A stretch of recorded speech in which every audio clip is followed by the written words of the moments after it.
Bravo, mi invitado esta noche. Nos queda poco tiempo, lamentable, pero sí quiero conversar sobre ese proceso, ¿no? Tú llevas más de 15 años fuera de Venezuela. ¿Te sientes ajeno en esta tierra? No, para nada, para nada. No solo porque vengo a Venezuela con mucha frecuencia, 1 o 2 veces al mes, sino porque yo aquí me siento en casa. Pero una de las cosas que uno tiene que aprender en el proceso de emigrar es a desarrollar lo que llaman la inteligencia migratoria y a saber adaptarte a nuevas casas, a tener esa flexibilidad, a tener la capacidad de recomenzar una vida. Es un proceso muy difícil. ¿Cómo fue el tuyo? Porque tú eras una persona, y eres una persona muy famosa, pero te fuiste de aquí con fama, llegaste a un sitio donde no eras nadie.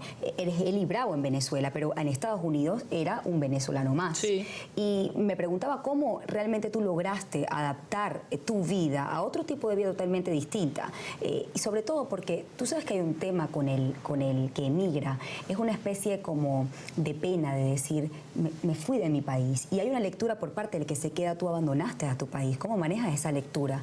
Pues primero yo sentía esa pena y al comienzo había hasta mucho rechazo a mi condición de inmigrante. Me costaba identificarme como tal.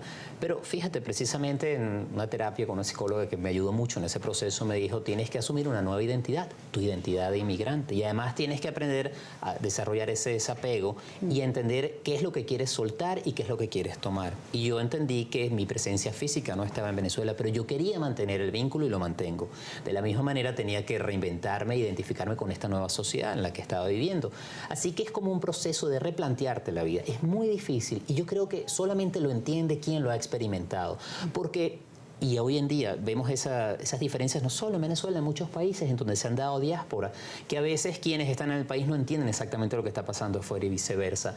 Ahora, es en todo momento muy, muy importante, creo, saber qué es lo que estás haciendo en el lugar donde te encuentras. Y esto suena muy obvio, pero no siempre se identifica así. En otras palabras, hay quienes pretenden mudar toda su vida a un nuevo país. Eso es imposible. De la misma manera como a veces quieren cortar de manera definitiva y eso puede ser muy doloroso. Hay un proceso de transición, es como un puente que transitas entre una vida y otra y hacerlo de la mejor manera te ayuda a no sufrir tanto en ese proceso. ¿Cómo ves a Venezuela desde lejos? Sé que vienes muchas veces aquí, me lo acabas de decir, pero además sé que por otras oportunidades que nos hemos visto, tienes clientes pues, que trabajan todavía contigo y que se han mantenido a lo largo del tiempo. Pero ¿por qué o cómo ves tú a Venezuela desde lejos? ¿Cuál es tu percepción cuando estás allá? Cuando estoy allá y cuando estoy acá, lo que siento es una esencia de vida, una energía inmensa, que me encanta. Para mí venir a Venezuela es como conectarme a un tomacorriente, así llenarme de energía.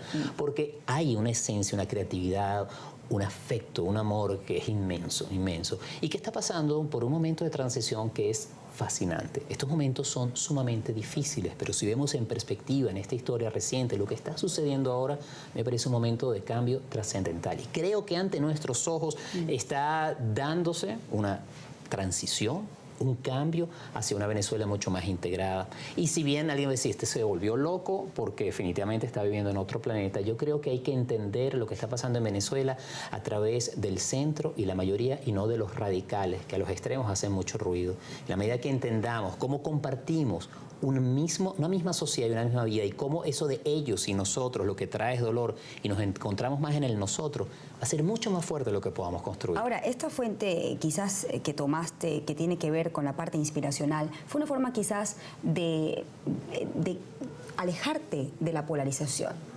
Pero es que lo había hecho siempre. O sea, es decir, la polarización creo que es el peor daño que se le ha hecho a Venezuela. Además, una polarización que ha sido inducida, creada para sacar dividendos políticos. Lo que yo siento que ha ocurrido con el gobierno desde hace mucho tiempo es sembrar la polarización como una manera de establecer una diferencia de la cual sacar dividendos. Pero en la medida en que uno deja de escuchar esto, se enfoca en lo que nos une, que es mucho más grande que lo que nos separa, empiezas a desarmar el discurso de la polarización. Y allí es en donde empiezas a sumar en lo que te digo que es el centro, ese centro que en un momento llamaban el Nini y no hay nada más lejos que eso.